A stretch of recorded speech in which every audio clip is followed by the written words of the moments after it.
Chaque jour, Charles et Carole vous présentent la leçon de l'école du sabbat.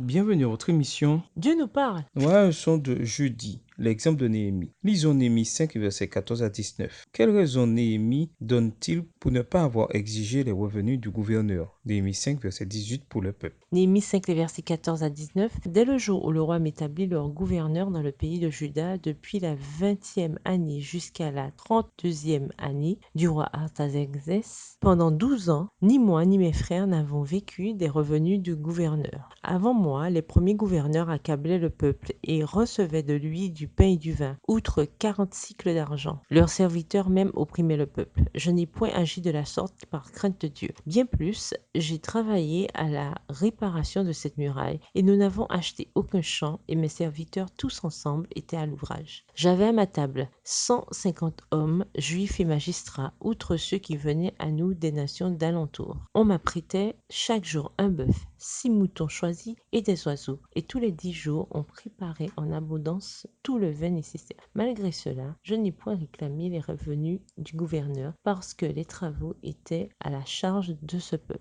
Souviens-toi favorablement de moi, ô Dieu, à cause de tout ce que j'ai fait pour ce peuple. Vraisemblablement, Néhémie a rédigé le récit dans ces versets après son retour à la cour du roi Artaxerxès, après ses 12 années en tant que gouverneur de Juda. Les gouverneurs étaient habilités à recevoir des impôts de la part de leurs sujets. Mais Néhémie ne réclama jamais ce droit, mais subvint lui-même à ses besoins. Il subvint non seulement à ses propres besoins, mais aussi à ceux de sa famille, ainsi qu'à toute la cour. Zorobabel, le premier gouverneur, est le seul autre gouverneur dont nous connaissons le nom. Quand Néhémie dit « les premiers gouverneurs », il fait très vraisemblablement référence au gouverneur apparu entre Zorobabel et lui. En conséquence, au moment où il avait terminé son mandat, il avait vraisemblablement perdu de l'argent. Plutôt que d'accumuler des richesses comme on s'y attendrait de quelqu'un dans une position aussi prestigieuse, il perdit probablement ses biens. Néhémie était riche et c'est pourquoi il put nourrir quotidiennement beaucoup de gens et il était généreux en donnant en abondance aux autres. Néhémie 5, versets 17 et 18. Ce fut certes différent de ce que fit Abraham après avoir secouru ceux qui avaient été faits prisonniers par certaines des nations des environs, voir Genèse chapitre 14.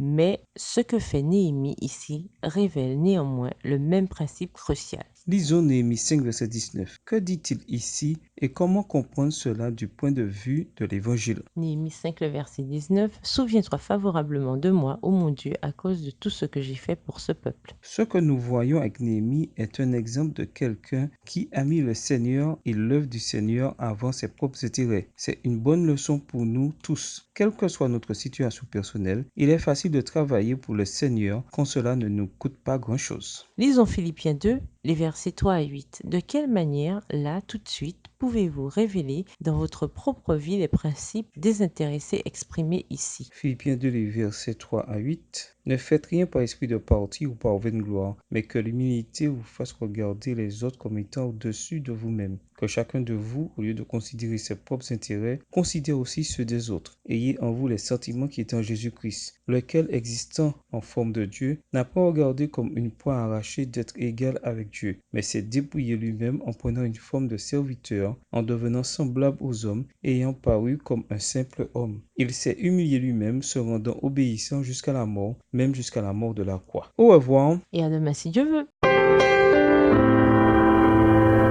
Dieu nous parle. Chaque jour, Charles et Carole vous présentent la leçon de l'école du sabbat.